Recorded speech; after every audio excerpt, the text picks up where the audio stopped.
दोस्तों, इस दुनिया में कई तरह के लायंस का जन्म हुआ था जो कि समय के साथ साथ विलुप्त होते गए और इतिहास के पन्नों में कहीं खो गए। लेकिन आज मैं आप लोग को एक ऐसे लायन के बारे में बताने जा रहा हूं जिसके बारे में जानना हम सब के लिए काफी ज्यादा इम्पोर्टेंट है।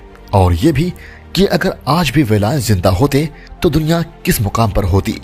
दोस्तों, आज हम जिस लायन स्पीसीज के बारे में बात करेंगे वो दूसरे लायंस के मुकाबले काफी बड़ा, हेवी और पावरफुल था।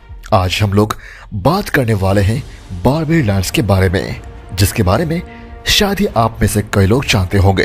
अगर आप नहीं जानते हैं बारबेरी लायन के बारे में तो जुड़े रहिए इस वीडियो के एंड तक, क्योंकि मैं आप लोग को कुछ ऐसे पॉइंट्स बताऊंगा जिसे सुनकर आपके रोंगटे खड़े हो जाएंगे और आप भी सोचने पर मजबूर हो जाइएगा कि अगर ये शेर आज जीवित होते तो क्या होता। इसलिए बिना किसी देरी के चैनल को सब्सक्राइब कीजिए और बेल आइकन प्रेस करना मत भूलिएगा, क्योंकि आप देख रहे हैं facts finding the amazing kingdom of animals. दोस्तों, आप में से कुछ लोग शायद नहीं जानते होंगे बारबेरी लायंस के बारे में। ये लायंस दूसरे अफ्रीकन और एशियन लायंस से सिग्निफिकेंटली बड़े थे और इनके भी पूमास या फिर माउंटेन लायन की तरह ही बहुत सारे नाम थे, like Panthera leo, Atlas lions, Egyptian lions, North African lion इत्यादि।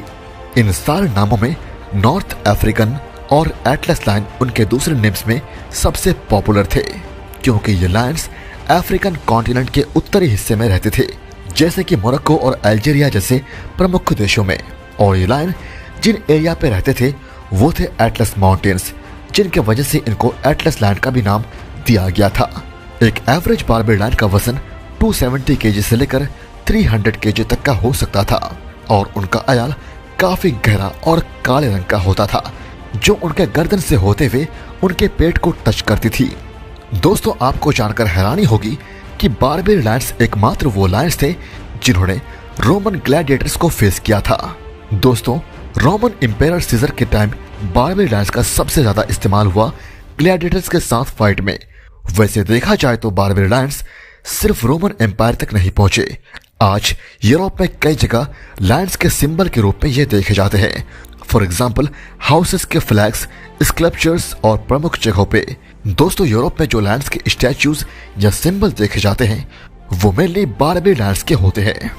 आप जानना चाहेंगे कि प्रेजेंट डे बारबेरी लायंस कहाँ है और उनकी क्या कंडीशन है। आप में से कुछ लोग सवाल कर सकते हैं, अगर बारबेरी लायंस इतने far away Europe central Asia पे थे तो अब उनका क्या हुआ। दोस्तों, बारबेरी लायंस को फाइटिंग या फिर ऐसे पिट बड़े बड़े राजा महाराजा अपने पास रखा करते थे। वैसे एशियाटिक लायंस की स्टोरी अलग है, मगर कुछ कुछ सिमिलर है, जिसकी वजह से वो बस गुजरात के गिर नेशनल पार्क में सिमट कर रह गए। दोस्तों, अब बारबेरी लायंस संख्या में काफी कम बचे हैं और कुछ एक ही हैं जो मोरक्को और यूरोप के कैप्टिविटी में मौजूद हैं। फॉर एग्जाम्पल, स्लोवाकिया ज़ू, जहां 2-3 साल पहले उनके कब्ज भी हुए। मगर सवाल फिर से यही आता है कि क्या ये Barbary lions pure breed Barbary lions हैं? इस सवाल का जवाब हमें यूट्यूब के कैनिस्टन टीवी नाम के एक चैनल के एक वीडियो से मिलता है, जहां रॉक और रोर, दो भाइयों की बात की जाती है जो बारबेरी लायंस के क्लोजेस्ट रिलेटिव्स हैं, मगर प्योर ब्रीड नहीं। यही कुछ लायन फैंस की उम्मीद टूट सकती है, मगर वीडियो के अंत तक हमें पूरा सच देखने मिल जाता है। दोस्तों, अगर बात प्योर ब्रीड की आ ही गई है तो ये जानना जरूरी है कि 1922 में एक फ्रेंच कॉलोनियल हंटर ने लास्ट बारबेरी लायन को मार दिया 100 साल पहले। मगर 1942 में लास्ट बारबेरी लायन को स्पॉट किया गया मोरक्को के एटलस माउंटेन में, जो लास्ट वाइल्ड बारबेरी लायन था। बारबेरी लायन के एक्सटिंक्ट होने के बाद बहुत से चिड़ियाघरों ने क्लेम किया कि उनके पास बारबेरी लायन है, मगर असलियत में उनके पास सब सहारन अफ्रीकन के कुछ मिक्स हाइब्रिड लायंस थे, जो कि कुछ 2-3 स्पीसीज के मिक्स ब्रीड थे। मगर कुछ बारबेरी लायंस के डिसेंडेंट्स आज भी है, like half Barbary lion and half East African lion. अब तक आप लोगों ने सुना कि प्योर ब्रीड बारबेरी लायंस है ही नहीं, मगर अब ये सुनकर आप लोग चौंक जाएंगे। मोरक्को में न्यूली ओपन रैप्टाइड ज़ू ने एक मुहिम छेड़ दी इन मैजेस्टिक एनिमल्स को वापस लाने की। एक लंबे समय तक सोचा गया कि ये स्पीसीज गायब हो गए हैं, मगर सुल्तान मोहम्मद वी, जो मोरक्को के करंट किंग के ग्रैंडफादर थे, उनके पास कुछ एटलस बारबेरियन लायंस थे उनके प्राइवेट पार्क में, जिसको अब्दुल रहीम सालेह ने बताया था, जो जू के हेड ऑफ ऑपरेशन थे। ये एक एग्जॉटिक पार्क था सुल्तान का, जो बाद में किंग हो गए इंडिपेंडेंस के बाद। इन शेरों को आदिवासियों ने सप्लाई किया, जिन्होंने इन शेरों को एटलस माउंटेन से पकड़कर महाराज को गिफ्ट किया था। 1956 में मोरक्को के इंडिपेंडेंस के बाद जू के बारबेरियन लायंस जू का कोर बन गया और प्राइड का सिंबल भी। सालेह ने बताया कि यह सिंबलिज्म मोनार्क के कोट ऑफ आर्म में अपीयर होता है। इवन मोरक्कोन फुटबॉल टीम का नाम एटलस लायन है। दोस्तों, एटलस लायंस का thick dark coat mountain areas में हंटिंग और क्लाइंबिंग की वजह से इवॉल्व हुआ। अभी हाल ही में ओपन हुआ रैबिट जू में 3 लायन कब्स का जन्म हुआ। और हाँ, मैं आपको बताना चाहूंगा, मोरक्को के कैप्टिविटी के barbarian Lions pure breed barbarian lions है, क्योंकि ये वो लायंस है जिनको आदिवासियों ने सुल्तान को गिफ्ट किया था, जो मोरक्को के थे। सालेह ने यह खुद बताया कि ये सारे लायंस प्योर ब्रीड है। पूरे जू में 32 बारबेरियन लायंस है, जो world wide Barbarian lion population का आधा है। वैसे इस मैग्निफिसेंट बीस्ट का वाइल्ड में कम बैक होना फुल्ली एश्योर्ड नहीं है, क्योंकि हैबिटेट लॉस और पोचर्स की वजह से इनकी संख्या खत्म हो चुकी है। दोस्तों, आपको जानकर हैरानी होगी कि रोम में ग्लैडिएटर से फाइट करने के लिए 100 सालों तक ये परंपरा चलता रहा, जहां बारबेरियन लायन को भूखे और प्यासे रखकर उन्हें आक्रामक बनाया जाता था। और बारबेरियन लायन की एक फाइट भारत में भी हुई थी, जिस पर मैंने एक डिटेल वीडियो बनाई है।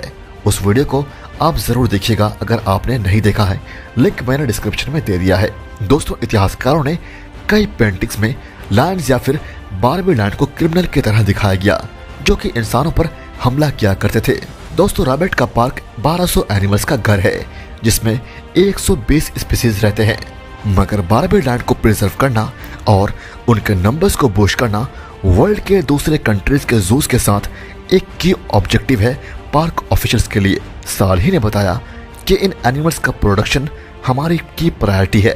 दोस्तों, Moroccan ministry of water and forest ने इस मैटर को साल 2000 में रेज किया इस स्पीसीज के विलुप्ति के थ्रेट पर। Yet others claim there are 90 lions alive in zoos, including 35 in Rabat. Barbarian lion के री इंट्रोडक्शन को एक लॉन्ग टर्म प्रोजेक्ट बताया गया, जिसको बोथ ह्यूमन और फाइनेंशियल एफर्ट्स चाहिए अचीव करने में।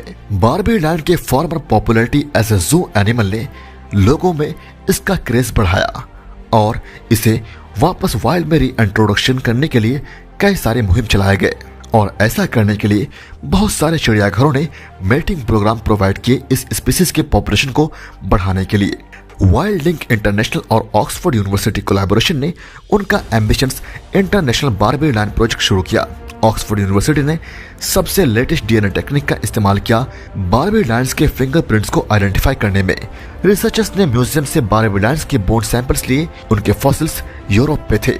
ये सैंपल्स ऑक्सफोर्ड यूनिवर्सिटी को रिटर्न किया गया, जहां साइंटिस्ट की टीम ने डीएनए सीक्वेंस को एक्सट्रैक्ट करके आइडेंटिफाई किया कि बारबेरियन लायंस एक सेपरेट सब स्पीसीज है। ऑल्दो बारबेरियन लायंस शायद विलुप्त हो सकते हैं और वाइल्ड में एक्सटिंक्ट हो चुके हैं। वाइल्ड लिंक इंटरनेशनल ने कुछ मुट्ठी भर अमाउंट के लायंस को ढूंढने का प्रयास किया, जो बारबेरियन लायंस के डिसेंडेंट्स है। इन डिसेंडेंट्स पे डीएनए फिंगरप्रिंटिंग टेस्टिंग किया। इन डिसेंडेंट्स पे रिसर्च करने के बाद इनके साथ मेटिंग कराई गई, ताकि एक प्योर ब्रीड डेवलप किया जा सके। हालांकि ये काफी चुनौती भरा था और ऐसा करने के लिए अभी भी कोशिश जारी है। और अगर ऐसा हो जाता है तो जल्दी इन्हें मोरक्को के एटलस माउंटेन के नेशनल पार्क में छोड़ दिया जाएगा और इस तरह इनकी संख्या वापस आ सकती है। दोस्तों, ये थी कहानी एक्सटिंक्शन से वापस री इंट्रोडक्शन का बारबेरियन लायंस का। वीडियो अच्छी लगी तो लाइक कीजिएगा और मुझे कमेंट में बताना मत भूलिएगा कि आप अगली वीडियो किस टॉपिक पर चाहते हैं।